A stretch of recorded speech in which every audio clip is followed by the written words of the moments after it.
12. Welcome back, friends. Happy Monday. Monday. It is Monday. It feels, it's actually gotten to the point now, like we're, 12 weeks in, a year in. I don't even know what's going on with my life. It is Monday. It is a very warm Monday. And I'm back with episode 24, guys, of Real Talk with me, Emma G. And I'm thrilled, stoked, excited, pumped, or every up adjective that you can come up with, because I'm joined by a phenomenal human that I've been blessed to have played alongside with on the Kennedy Center stage, as well as just stalking quietly in my social media feeds. Asha Santee, how are you, my darling? I am awesome. Thank you for Yes, having me. you are. I am. Tell me what's going on. Well, just giving everybody this link right now. Yes. Promotion. See, this is for everybody who thinks that indie artists are it's all that. I mean, it is. It's fun because we get to control everything, but it's a lot of work to control everything. It is. with just us. With just us. But I'm good. I am on roller coasters, but right now I would say I'm at the top of the hill on whatever roller coaster I'm on right now. Nice. Honestly. So I mean, so things have been going well for you then during quarantine. First of all, I've given people kind of an idea of who you are. Do you want to tell people, your audience knows who you are. My audience knows bits and pieces about who you are. I am still, gradually learning about how dope you are when I see videos of you and snippets of you hanging out with Maya and playing on stage with her on her tours. And I was like, what the truck is going on? So who is Asha Santee? Who is Note to Self Inc? Who is the artist that paints all this amazing artwork and creates all the magic? That's who I am. I'm Asha. I'm Asha Santee. I've been in the DMV area for about 16 years now. I came up here to go to school. I went to school at Howard, and that's where I started Note to Self. Started off as a t-shirt line. I was hand painting t-shirts that were musically inspired. And fast forward 13 years later, it's still the thing that keeps me alive. I've been a full-time artist now for about 10 years. So wow. I play the drums with the Culottes, with Carolyn Malachi, with Huda Ashford, with Maya, with Band of Roses, with Floyd's band, with nice. DJs, all kinds of DJs. I play the keys and make beats with Boom Scat. I do my own solo work. I paint. Yes. I design. I really do whatever I want to do when I want to do it. And it's a blessing that this is what my path is. And every time I think about trading it in, I snap back into reality. I'm just like, you know what? Actually, no. I support that. I feel that. Yes. In every into my body, I get you. So obviously we went through some of the questions I wanted to ask during this, but I already want to deviate because I didn't realize when I first moved to DC how rich the culture here is and how historical Howard University is. Can you tell me more about your experiences there? I mean, correct me if I'm wrong, Howard University is known as one of the best Black universities, predominantly Black universities in the country, or is it? No, it's a HBCU. There's lots of HBCUs around the nation. But Howard University is very special to me. It taught me a lot of things. It really taught me to not limit myself. And I didn't realize that I was being taught that at the time, but when I look back to what I learned there and what I was doing there, I Mm-hmm. was on the basketball team. That's why I was there. So Oh, wow. Okay. I was in athletics. I majored in audio production in the radio, television, and film, part of the School of Communications. Um, After I started Note to Self at Howard, I was a junior at Howard, so I was pinning T-shirts up on my dorm room wall, and that's how I got connected with the School of Business. And then I was connected with the School of Fashion because I was getting into the fashion shows with my T-shirt line. So Mm-hmm. I did a radio show for 3 years. I was the host of Incense and Candles on WHBC. So it was the student-run slow jam station. So I would literally sprint from late night basketball practices, all sweaty. I would run down the hill and show up right on time to my radio show, and I would run that for 2 hours and then go back home and then get it started for the rest of the day. So Howard, it taught me that the possibilities are endless. There's so much that you can do and figure out why you're there. There's so many different kinds of people that you can meet, different kinds of black people from all over the world. You know what I'm saying? Um, yeah, I mean, I can go on about Howard because it can teach you things like patience and tenacity and being diligent. All those kinds of things. So. Do you Yeah. think that their support of you as a creative and as somebody who has so many the saying is master, what is it, jack of all trades, master of none, right? Mm-hmm. But I feel like you in particular are one of those unicorns. There's a very select few of us who excel in a lot of different areas. Do you think that Howard has played into that? And how do you juggle all these different areas of yourself, being an artist, being a fine print artist and a musician and a businesswoman and a clothing designer and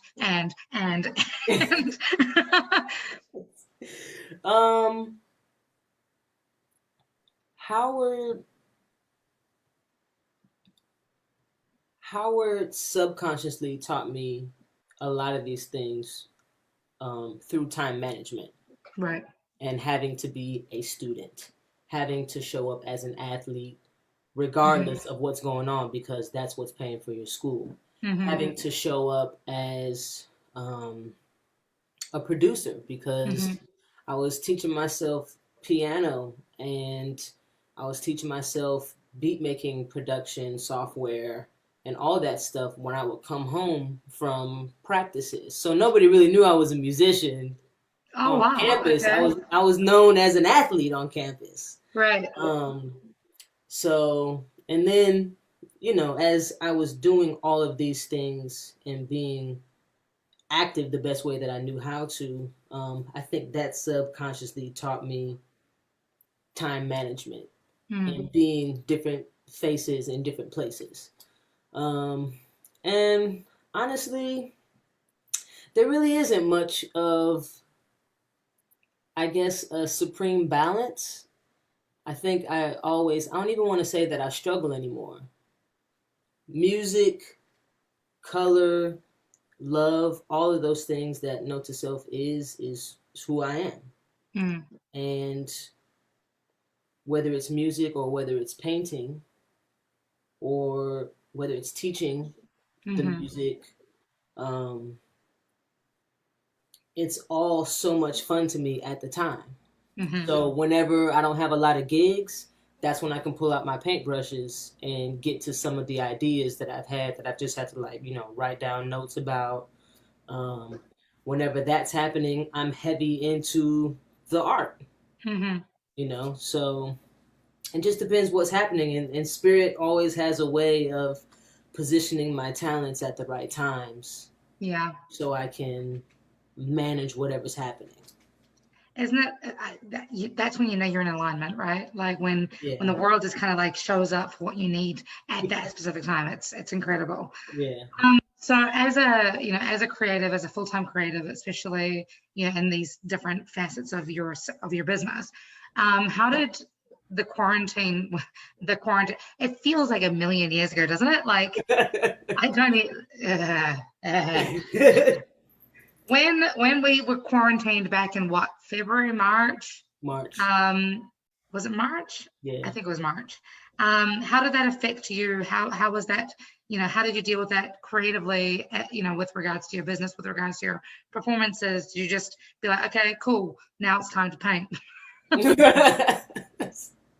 That was not the initial reaction. My initial reaction was a little bit of panic because, I had like all of us musicians, we have things lined up throughout the year. We have tours, we have shows, we have video shoots, we have photo shoots, we have interviews, there's all kinds of things that are mapped out. And not only for just creatives, a lot of people, Yeah.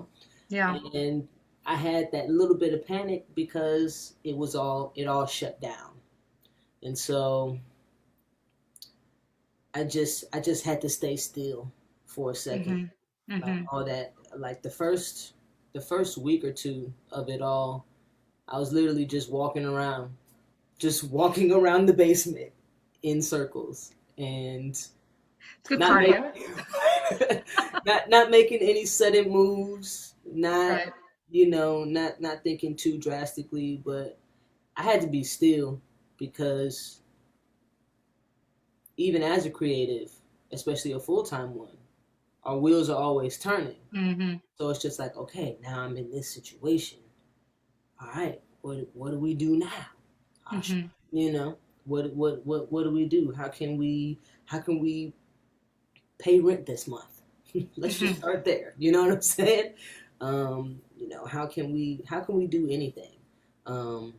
So it started off with a little bit of panic, but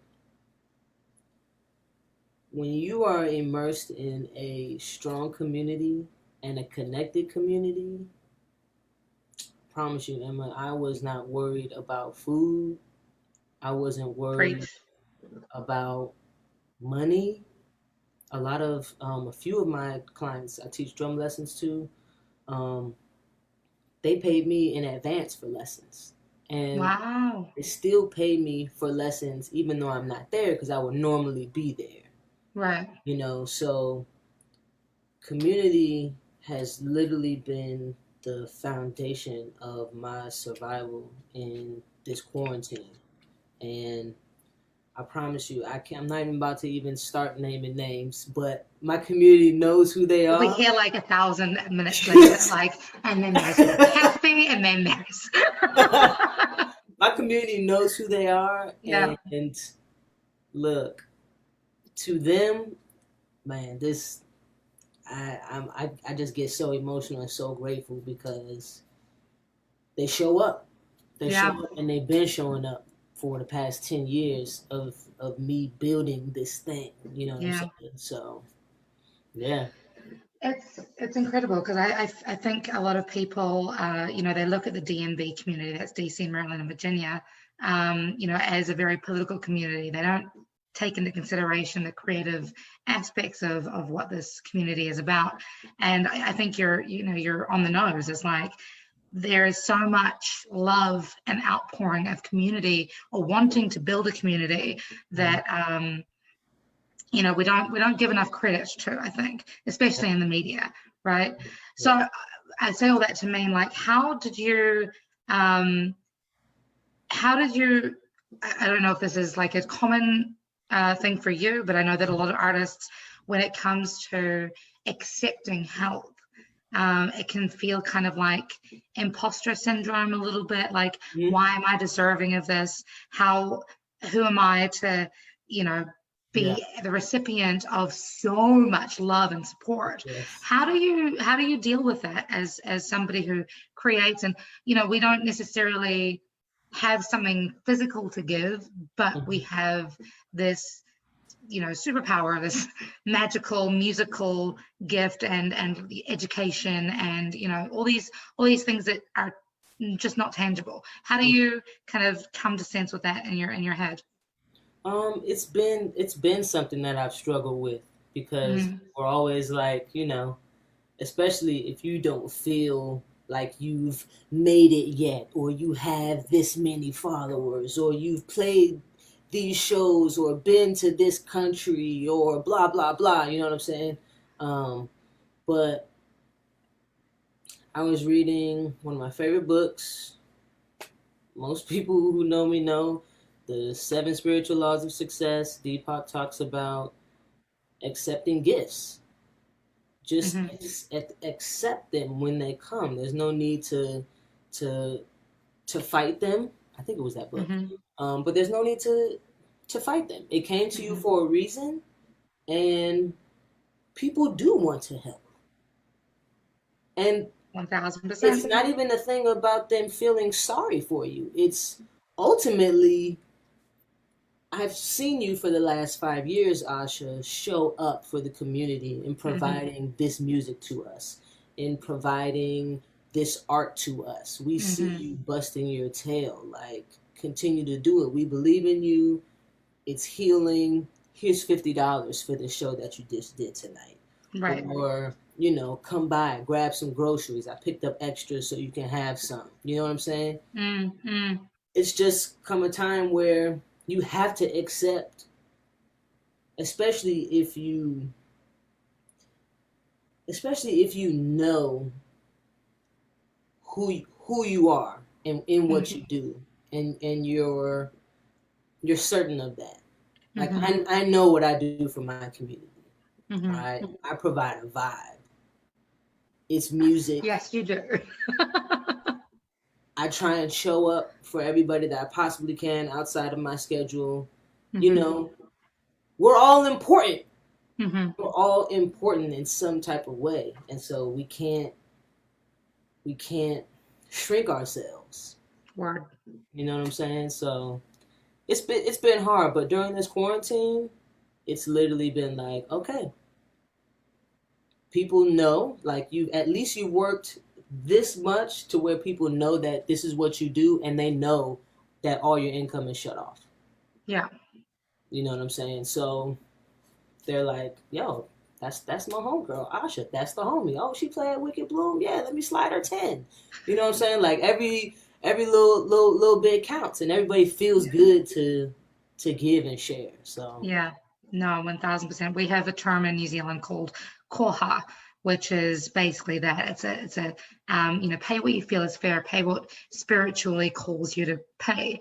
And I literally toured the country with that terminology last year, and the amount of Americans were like, what the fuck? What is koha? I'm like, pay what you feel is fair. Like, what drives you? What do you feel like we're, that you want to bring to the table for us? Like, knowing that we're on tour. Right. And I tell you, it was the most successful tour that I could have hoped for. Great. When you can finish a tour having made money, you're good. Ridiculous, but we good. Yeah. And when you give people that option, it's always way more. Right. That's how sometimes I choose to sell my CDs now. Right. It's pay what you feel. The CDs are 10. Most people are getting $15, $20 to have the CD.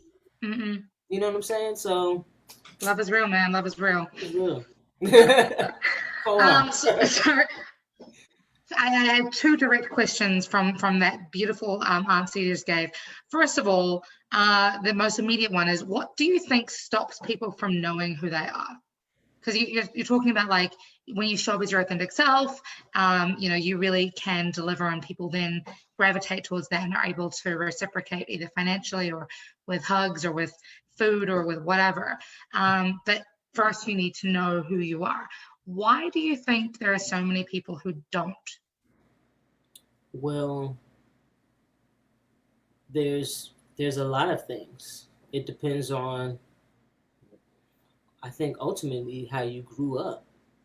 Like, what were your parents saying to you? What were your guardians saying to you? What were your teachers saying to you? What were your friends or associates saying to you? You know, like, I grew up and my dad made me and my brothers remember and memorize a poem called "I Can Do Anything." And do you still remember it? Today, I mean, I know most of it, and this is, we laugh about it still, but it's, I can do anything. No obstacle shall sway me nor delay me. My mind will be used, not abused. My skills will be tested, not arrested. Once I put my mind to it, get through it, stick to it, just do it, I can do anything. Something along Nice. those were like the main lines that stuck with me. So it doesn't matter if I memorize the poem. All I know is that my mind will be used, not abused. My skills will be tested, not arrested. I Right. can do anything. And that is engraved in my mind. You know what I'm saying? So that's what that's how I operate. If I'm interested in something, I try it. So I think it's important that we surround ourselves with people who uplift us, encourage us, to go after a vision. Because a lot of times people are attempting a vision for the first time. So it may look like that's not even their calling because they've tried to be normal or they've adjusted to something for so long that they was already off track. You know what I'm saying? So I think the ultimate thing is getting to know yourself, is sitting down, connecting to some type of spirit. I'm spiritual. I believe in Most High, connecting to that and listening and knowing that I'm one of the believers of we were all given something at birth, at that moment of creation.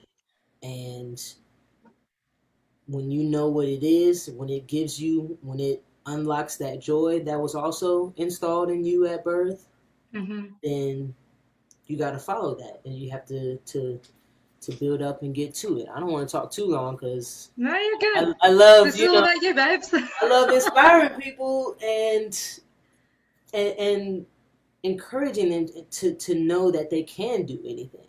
Yeah, no, 1000%. I think there's a huge, there's a lot of limitations that society places on us. And I'm learning more and more about that as I live in this country and in the city, is that there are so many limitations that are placed, especially on people of color. And so that, I can do anything poem just like makes my heart so many levels of happy. So many, because you're right, even, if you grew up in West Virginia, if you grew up in Los Angeles, it doesn't matter. It's like you can do anything if you listen to your gut, if you're in alignment. I've been lucky that I've known from the age of 5 what I wanted to be. And I've been working towards that dream since I was 5 years old.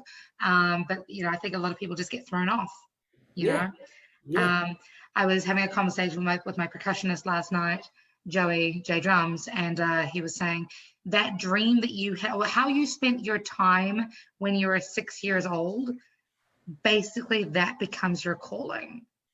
So I'm imagining you probably grew up, every free minute you got when you were 6 years old, you were either drumming or making or writing something or drawing something, right?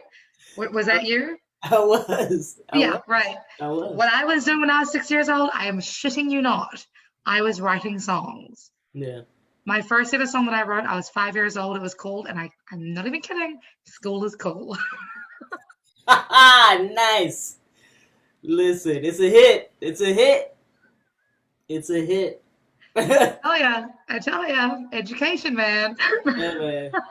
And that's what I like to tell people too. I like to, tell them to think about what they've always liked doing, what makes them happy. And a lot of times it's not a hobby. It's just something that you're naturally gifted at. Every 6-year-old doesn't have the opportunity of these things sometimes. So, just being mindful for people to just get in touch, whether they remember what they were doing at 6 or whether not, like just sit still and really listen to spirit if you are a spirit listener. But if anything, just whatever you like to do, give it a shot. And if that thing brings you happiness and you're awesome at it, do it. Especially because these days, like, what's holding you back? There are so many jobs now that didn't exist 3, 5, 10, 20 years ago, Exactly. you know? So who knows? If you are a really, really good, I don't know, origami creator, maybe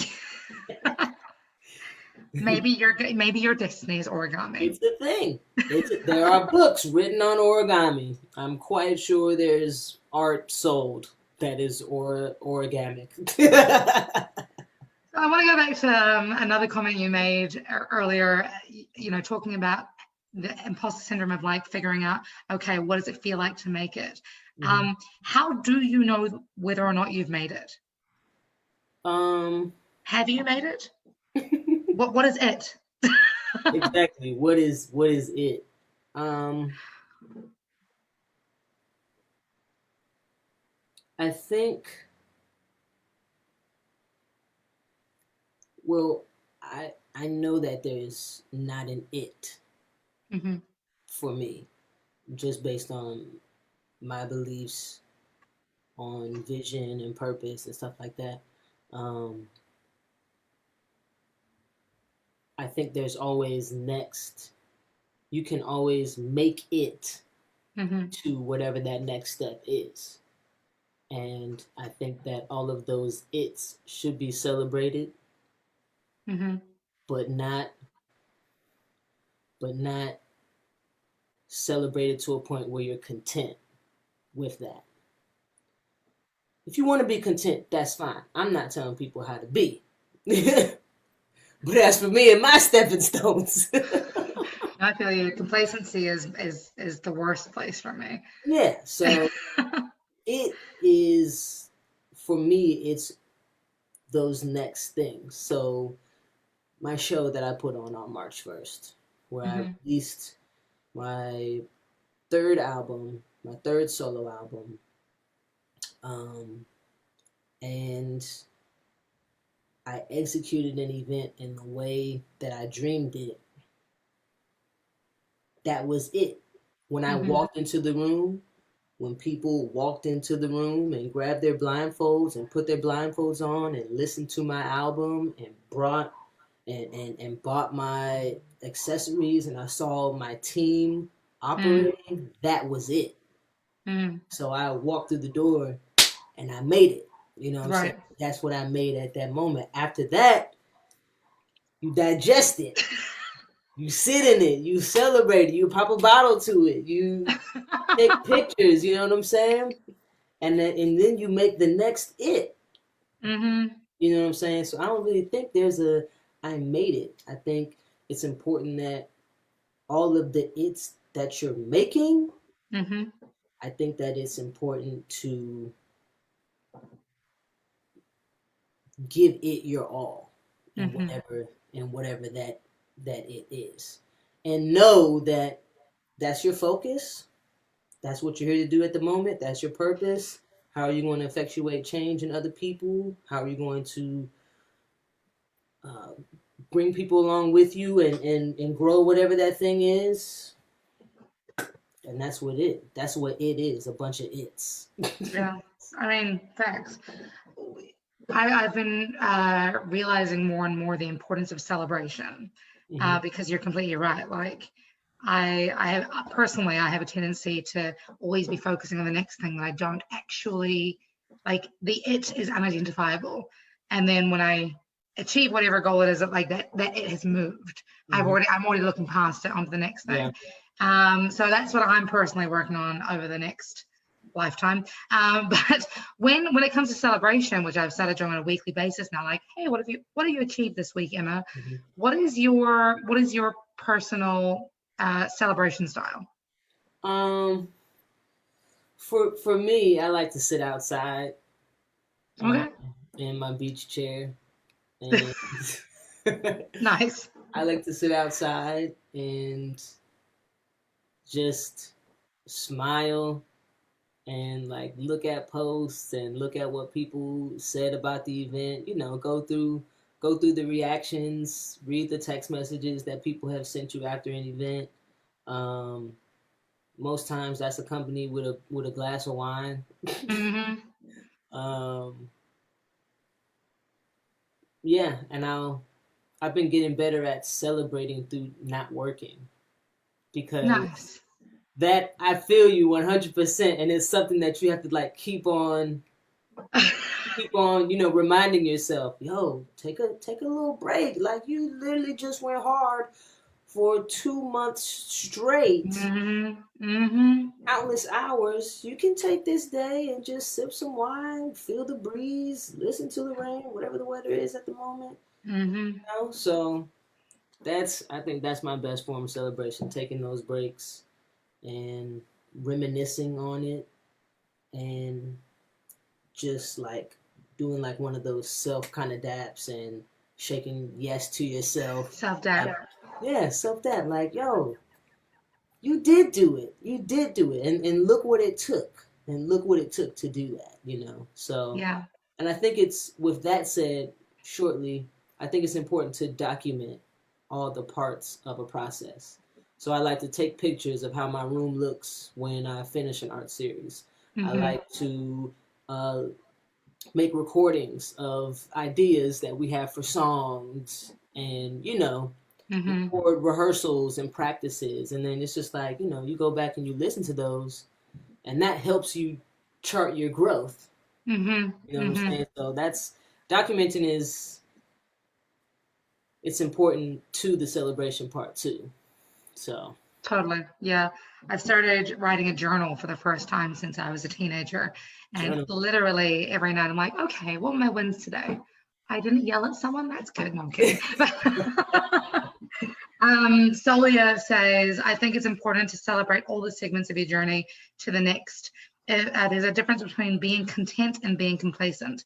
And I think content is where you can find a level of fulfillment. Complacency is what can quickly turn into stagnation. You can be content in your growth and journey while still aiming towards the next thing. Yes to the documentation. Yes. So people are like, yes, we see you, Asha. We see you. That's awesome. Cool. So last week, skipping to now present day, post third album. That's amazing. Present day life in DC as an artist. Last weekend, we had the quarantine kind of lifted a little bit, and we introduced a curfew into the DMV, and then the curfew was put back down again, and then it was lifted again, and then hello, this whole debacle with Minneapolis has broken out, and George Floyd, obviously, with police brutality being, highlighted, the way that has been over the last several days. I think like 10 days now we're at. How is that affecting your art? How is that affecting your soul? How is that affecting your drive as a human being? Have you felt the need to kind of speak up as an artivist, or are you choosing to kind of show up in other ways? Where are you at with that? um and I'll be like brutally honest during Please this, do. This is because real talk for a reason, babes. this is real talk for a Yeah, reason. um I'm here. I'm here for it. I was at a very high place, Mm-hmm. and I got a call one afternoon, about the George Floyd incident, and I was just on the phone with this person, and she was talking about, how she was feeling. I had not known, because I was off of social media on Mm-hmm. purpose. I hadn't been updated. I didn't see it. I didn't see it pop yet. Right. So I was like, "What are you talking about? Who's George Floyd? Blah blah blah." So I watched the video. I'm on the phone with her, and immediately I was just like, "What's the point? What's the point of dreaming right now? What is the point of me having this vision right now when this kind of stuff is happening in the world?" Mm-hmm. Like, I legit just don't. I don't. I don't feel happy. I don't feel good. And I immediately got mad Mm-hmm. at all white people. Mm-hmm. It just, it's like that switch went off Mm-hmm. in my head that a lot of people have been feeling for a long time. And I'll preface it with, I grew up with an all lives matter mentality. I have never held up an all lives matter sign, t-shirt, none of that. But as the Black Lives Matter movement has been happening, and then I started seeing the All Lives Matter, and then everybody else wanting to be mattered, um, I thought about why am I feeling this way now at Mm-hmm. 33 and have not experienced this type of anger or these type of violent thoughts towards a race before. Mm-hmm. Mm-hmm. And I had to sit my entire ass down because I was ready. I had to tell a couple of my friends, I was ready to take one for the team. Mm-hmm. You know, I was just like, young, all of them must die right now. Mm-hmm. They all have to go. And if it has to be me that rolls up somewhere and does it and then just ends it, you at least know that I was about it. You know what I'm saying? But those were the kind of like ugly and violent and hateful thoughts Mm-hmm. that were swirling through my being. And that has been no way. That has not been my experience. Mm-hmm. You know what I'm saying? So I haven't, and I've seen all the stuff since, you know, Trayvon, you know, Mm-hmm. as it's been getting more and more visible with the videotapings of these things, of these killings. Mm-hmm. Um, and so after seeing that, it just made me very mad. It made me angry, and it made me want to do violent things to people who I don't know and didn't care that I didn't know if they had families or what their rank was or if they're one of the good ones. You know what I'm saying? Like, I gave no fucks. because because clearly, you know what I'm saying? So I had to sit down, and it took me about a week before I was able to like come to some type of light. You know what I'm saying? And after I got to a place where I could touch my book of visions and my Mm-hmm. book of dreams and designs where I write all of these things down, I was talking with my friend Candace, and she was just like, you know, your joy is also a form of, you know, activism. Like, because that's like they're trying to take that away from you. Mm-hmm. And then I had to talk with my mom, and after reading some books, I had to be quickly reminded that this world did not give me joy. Right. So this world cannot take it away. So at everything that I can do, I have to protect the joy that I have about the visions that I have. And with that realization, I accepted the fact that my form of protest, my form of activism can come straight up through what I'm still doing today, right now. Yeah. Yeah. Because I don't think that it's my calling to be in front of a cop with a megaphone. Right. I am like so grateful for all the protesters, and there's almost that envy, like, how are you this brave?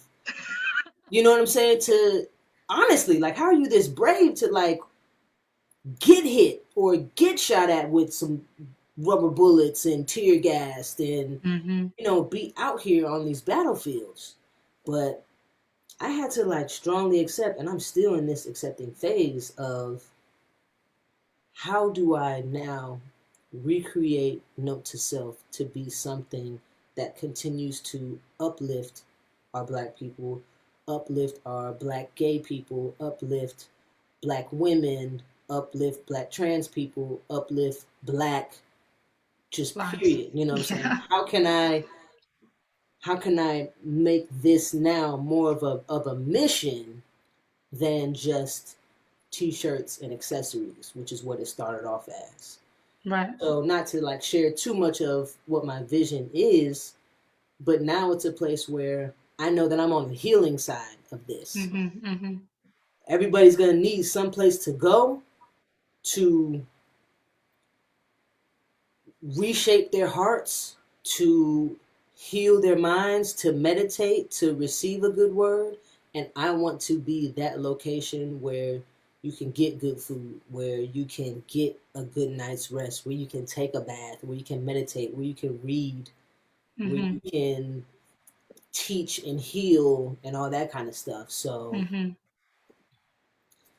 that's Yeah. that's where I'm at right now with how this has affected me. So I want to first of all thank you for sharing that. Like mhm. brutal honesty. That's it's really like that is bravery in itself. But also please recognize that you've been leading this for a long time, longer than you think. You know, Yeah. just you being yourself unapologetically and creating the way that you create and knowing that you are unstoppable, that you know you're paving the way for hundreds, thousands, if not millions of people who are lacking the faith in themselves that you exhibit on a day-to-day basis, No, thank you you for saying know. that. Yeah, and absolutely. then and then we need that now more than ever. We need people to be their authentic selves and to show up and show that it is possible to, you know, share your stories and be able to be unapologetic about it and acknowledge your ugly, make friends with your ugly, Mhm. love your ugly, and then move through the ugly. Yeah. Be more productive and joyful. Celia says your protest is your joy. So she's backing up what I'm saying. Thank you. No, thank you. Thank you. And I love that the world did not give me joy, so the world cannot take it away from me. That might be your next bumper sticker. I'm just saying, I Listen, would buy it. that's facts. God gave us these fruits of the spirit, and joy is one of them. So For real, for real. No, 100%. Yeah, and it's interesting, like, you know, having grown up in a different country, but being of brown, you know, brown looking, with a white mom from Pennsylvania, hmm I'm learning real quick, you know, what it means to be a person of color in this country. So, I say that to mean that, like, I can't, I can only empathize, and hmm as I'm learning these lessons really abruptly and in my face. yeah, But you're right. The artists are the healers. We're the love. We're the, you yeah. know, and that's okay. That's very important. That's very important. Another comment was the existence of blackness and all of the facets is a revolutionary act. There we go. There it is. And we're done, guys. We're out. So, uh, my next question was going to be, you know, how is it affecting you? I think we've talked about that already, but how are you choosing now to kind of transform? Because I think the other magical superpower of being an artist, being an artivist, being a creator, is that we have alchemy abilities to be able to turn bullshit into gold, hmm or into diamonds or whatever. I feel weird using both of those terms because both of those rely on slavery. So it's bullshit into sunshine. There we go. Um, how are you alchemizing? You know, using your superpowers to really lead this, lead your community, lead your audience. I'm doing that by not giving up on my vision, and that's the most important thing for me to do right now. Because just like this work isn't quick, Mm-hmm. we've been protesting for years. hundreds of years. You know what I'm saying? We've been fighting our entire lives. So visions take time as well. So I think the best thing that I'm doing for other people is staying aligned with this vision and making sure that I look at it and that I include people into it across several different, layers. And like I said before, like I want my vision is to heal our people and continue to uplift through music, color, and love. Plain and simple, because I'm not out here trying to reinvent myself. It's one thing that I do. I just have to continue to get to more people with it as I'm growing this vision. So like I said about the bunch of different the made it's, this is the next thing that I have to make. You know, Right. And I have to make this, and then when it's done, I will have made it. And then until the next one. We're on to making the next thing, whether it be an event or whether it be a conversation with someone. Yeah. You know what I'm saying? So I think just continuing to be an example and doing things like this where I get to share it with others. Thank you. Of course. These And conversations need to happen. Yeah, who knows who's listening? Somebody might need to just hear, okay, I need to continue to work on my vision. And that's one more thing that we have out there that's healing our people and everyone else later on. So yeah, I've been running a special edition series of Real Talk with my Capital Grove collective that I manage and have been managing for the last 2 years. And a lot of the questions that have been coming through, and I ask this because you've talked about the anger and the frustration that you felt towards our lighter and brighter friends. What would you say to those that, those light and brighters? What would you say to them to empower them for those who are feeling like they want to show up, but they're not sure how to? Because I feel like there's a lot of anger at the moment, obviously, and for good reason.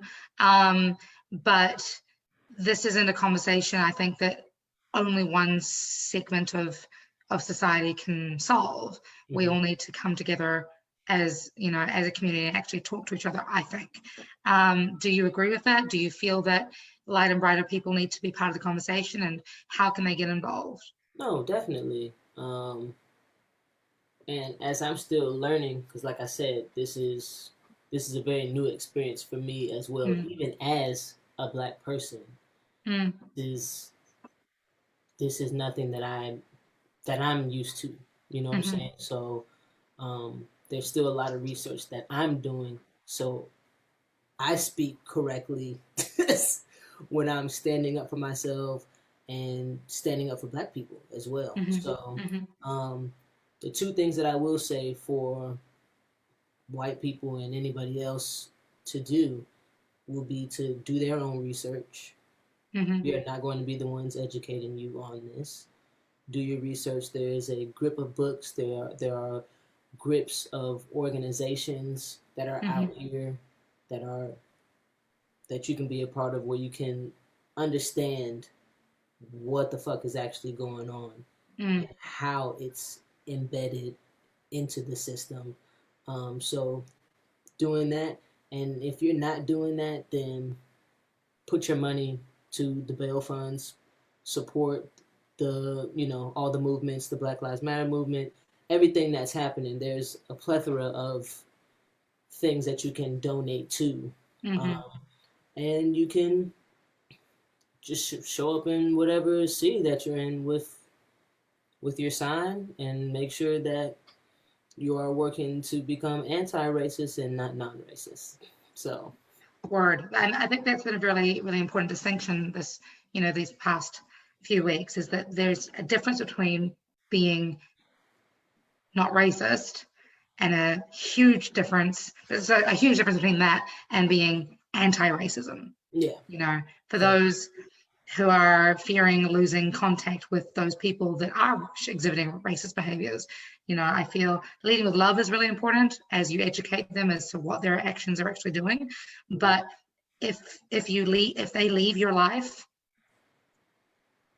what really are they contributing? If it's not a fuck yes, it's a fuck no in my book.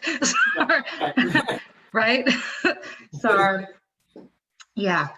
And Jay is saying facts. Ashana is saying yes, preach. Listening, awesome.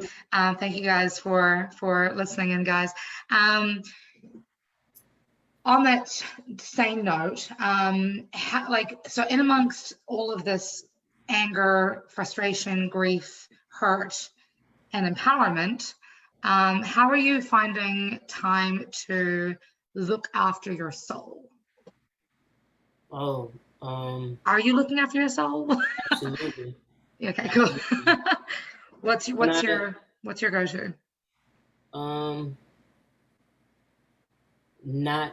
Not being on my phone as much. Honestly, like stepping away from Instagram, from Twitter, from news feeds on your phone, and just kind of taking that break. Knowledge is important. I think it's important to know what's going on between all of the protests and COVID. But at the same time, look, it only took that one conversation with my friend for her to tell me that maintaining my joy is just as important. And so that's what I've been doing. So barbecued today, sat out in the backyard, worked on designs, helped a friend get designs off the ground and finish her logo. Just continuing to operate with a sense of urgency as if the world was open and everybody did love each other. Because that's how I'm getting through. You know what I'm saying? I have to protect myself in this moment because this vision won't happen if I take one for the team. Facts. You know what I'm saying? We need you alive. You know what I'm saying? Like, I feel like what I had was given to me for a reason, and I have to follow through with that, no matter what is happening on the outside. I've been listening to a lot of motivational speeches and talks on my Spotify, and more so than usual on Spotify and YouTube. I usually wake up every day and listen to something, but then I find myself like gravitating towards it again. And one of the overwhelming messages that I've been receiving this week especially is that life happens for you, not to you. And I feel like that's a really powerful statement, especially during this time, because it's like I feel as though this really is the time for us creatives to document what's going on and be the creative healing leaders of change that are there to embrace those that are hurting and shine the light towards resolution. Do you know what I mean? Yeah. At least that's how I'm choosing to kind of show up.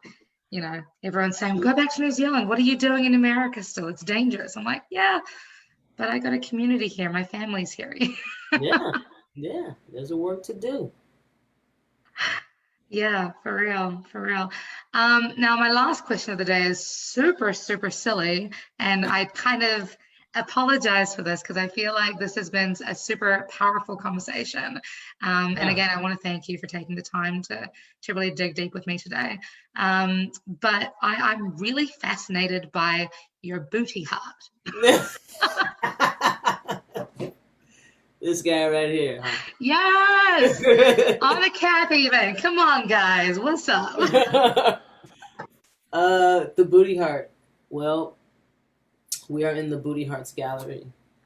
And the Booty Heart started, I can't even tell you, probably 2009. Okay. And it's a couple years ago. Right. Basically, a booty heart is what it is. It's a heart, and it also looks like a booty. And the booty heart was inspired through my earlier works of painting, where I was drawing boom boxes and booty hearts. So Hmm. it's all about having a love for music, and it's all about dancing.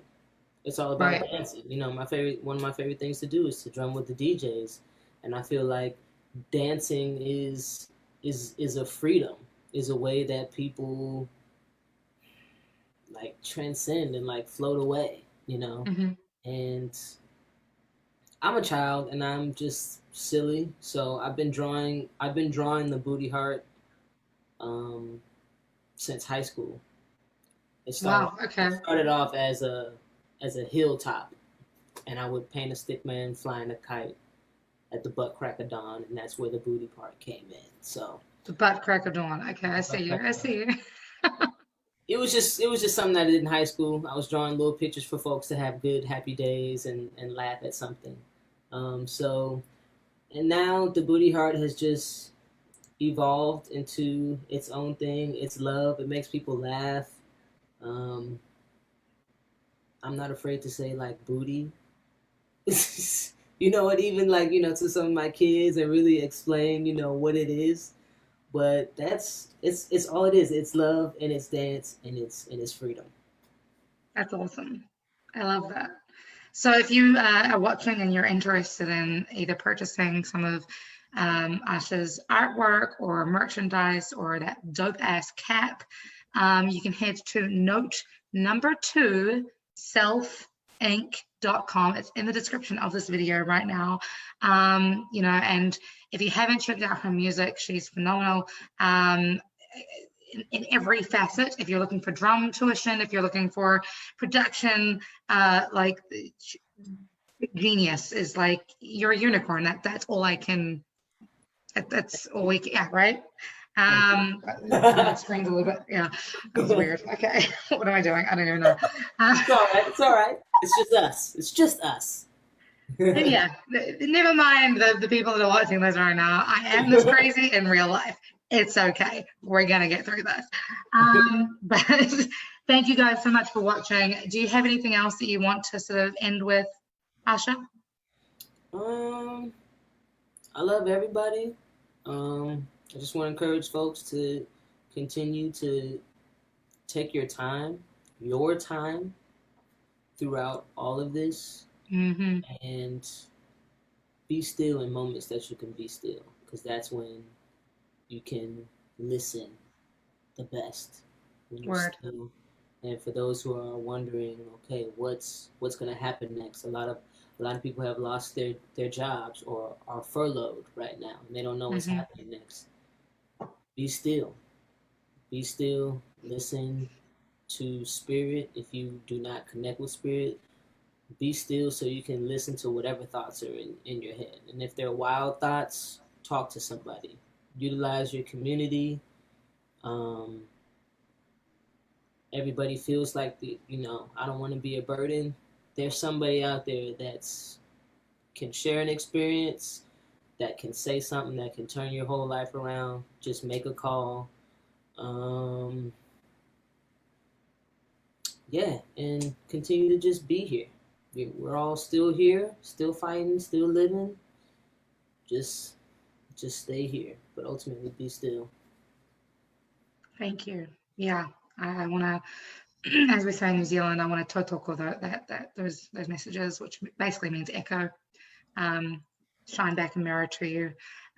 Thank you so much. Oh, Yes. and buy black. Oh, yes. Please do. Please And do. buy black, yes. Support your local Black-owned businesses, especially, this entire month. Juneteenth is one day. Blackout Tuesday was one day. Make it a lifetime choice, guys. A We're lifetime a community for a reason. Sorry, what was that? I said a lifetime choice, yes. Yes, lifetime choice. Life is nothing but choices. Make a good one. Okay. Awesome. Thank you guys so much for listening. Don't forget to be kind, be good to each other, spread love like it's going out of fashion, be your own superhero, and please, for the love of Black-owned businesses, don't forget to call your mum.